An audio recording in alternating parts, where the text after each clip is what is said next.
Every 40 seconds, someone dies from a heart attack. That's nearly 805,000 Americans every year. It doesn't matter if you're young, fit, successful, or seemingly healthy. When it strikes, it doesn't wait. And the terrifying part, most people don't even recognize it's happening until it's too late. This isn't meant to scare you, it's meant to wake you up, because knowing just a few critical signs and responses could mean the difference between life and death. So the real question is, can you survive a heart attack? Let's find out. A heart attack, or myocardial infarction, happens when blood flow to a part of the heart muscle is blocked. Without oxygen-rich blood, that part of the heart can be permanently damaged, or worse, stop beating entirely. But the truth is, most heart attacks don't begin with a sudden collapse or intense chest pain like in the movies. They start quietly: subtle pressure, mild discomfort, a nagging ache in the arm, a wave of nausea. That's what makes them so dangerous, and that's why awareness isn't optional, it's life-saving. Heart attacks are the leading cause of death globally. But here's the thing, most of these deaths are preventable. The problem: people either ignore the signs or don't know what they're looking for. Add to that a lifestyle of chronic stress, poor diet, lack of movement, and you've got a ticking time bomb in your chest. This isn't about fear, it's about power. The power of knowledge. The power to stop a silent killer before it strikes. Whether it's you, someone you love, or a stranger in a crowd, you need to know what to look for, what to do, and how to respond. The biggest challenge in surviving a heart attack is recognizing it in time. Most people don't believe it's happening to them. They tell themselves it's indigestion, stress, fatigue. They wait it out, and by the time they decide to seek help, irreversible damage has occurred, or worse. What's more, many heart attacks happen during sleep or early morning, when symptoms might be dismissed or missed entirely. That delay can cost lives.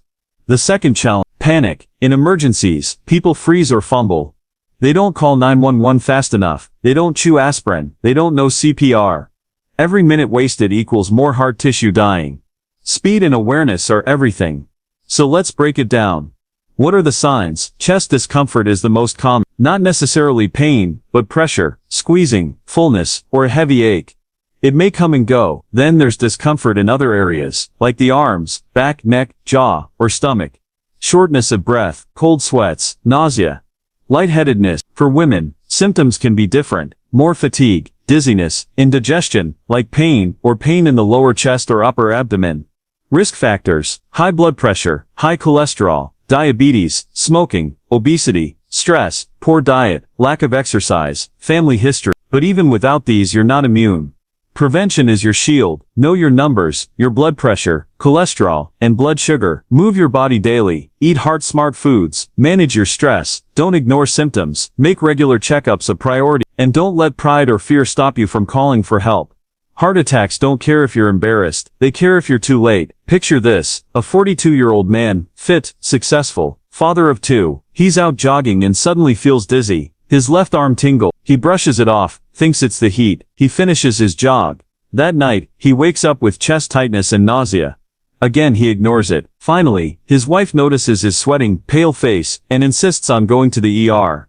Within minutes of arrival, he codes cardiac arrest. But because they acted quickly, the ER team was able to save him. He survived, barely. That decision to go, to not wait, saved his life. That's what fast action looks like. That's what survival looks like. So here's the truth: heart attacks don't care how busy you are. They don't wait for the weekend to pass, or your work to be done. They strike when they want, and your preparation determines your outcome. Understanding symptoms, knowing your risk, taking action early, this is how you survive. It's not just about diet or exercise. It's about listening to your body. It's about honoring that tiny voice inside that says something isn't right. Every decision you make, from what you eat to how you handle stress, either moves you closer to survival, or further into danger. This isn't just a health issue, it's a mindset. People who survive heart attacks often say the same thing: I had a feeling, I almost didn't go. Don't let almost be your last word. This video isn't just to inform you, it's here to remind you that your life is worth protecting. Every heartbeat is a chance to do better, to live longer, to stay. Which brings us to this moment. Right now, you've heard the signs, you've seen the risks, you know what can save a life, maybe even yours.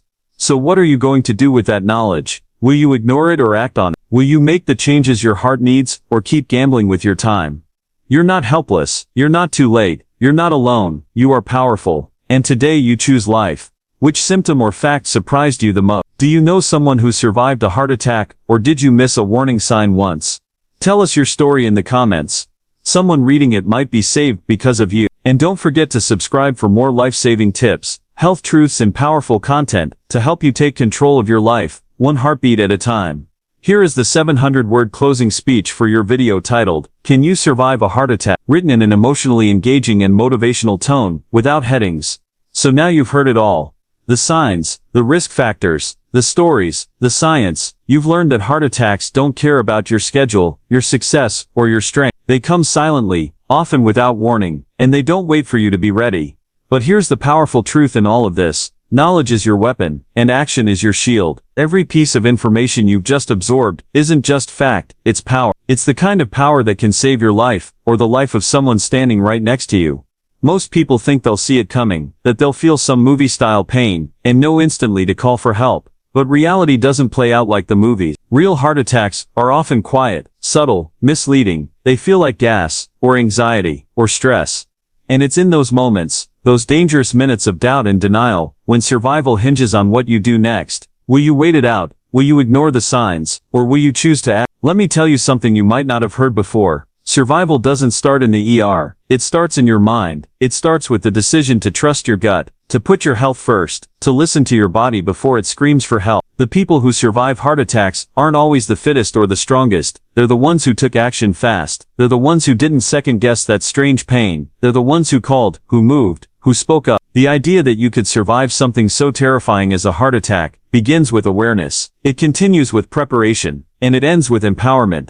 You have more control than you think. You can choose to get your numbers checked. You can choose to walk more, eat better, breathe deeper, rest longer. You can choose to say no to the stress that's been sitting on your chest for years. You can choose to be the person who makes a change before tragedy becomes your teacher. And even if you've made poor choices in the past, even if you've been living in a way that puts your heart at risk, you're not powerless. You're not doomed. Your next decision can change everything. That's what makes this so important. Every choice is a step toward life, or a step away from it. And every moment is a chance to turn around. So what will you do now? Will you let this message be just another video you watched and forgot? Or will this be the wake-up call that shifts something inside you? Will you walk away unchanged, or will you start paying attention to the signals your body has been whispering for years? You don't need to overhaul your life overnight. You just need to begin. Take the stairs instead of the elevator. Add one more vegetable to your plate. Breathe deeply instead of reacting in rage. Schedule the checkup you've been putting off. Learn CPR. Teach your kids the signs. Keep aspirin close. Talk to your doctor about your risks. It doesn't take a huge act to save a life, just a committed one. And if you're someone who's already survived a heart attack, you know better than anyone how fragile life can be. Use your story. Speak it loudly. Let your experience become someone else's second chance. Because people need to hear what you've been through to understand what's possible when you fight for your life. You're not just a survivor. You're proof that with action, life wins. And to everyone else, let this be more than education. Let it be motivation. Let it drive you to take responsibility for the only heart you've got. Let it remind you that life doesn't come with a warning, but it does come with choices. And your best chance at survival doesn't lie in fear. It lies in courage. The courage to act, to change, to listen. You might never know when a heart attack will strike, but now you know what to do if it does. Now you know how to fight back. Now you know that survival isn't about luck, it's about being ready. And you are ready. So when that question echoes in your mind again, can you survive a heart attack? You can answer with a calm, confident yes, because you've learned, you've prepared, you've chosen to take your health seriously. And that decision, right there, is the first heartbeat of your new chapter. This is your life. This is your moment. And your heart, your strong beating heart, is worth every effort you make to protect it.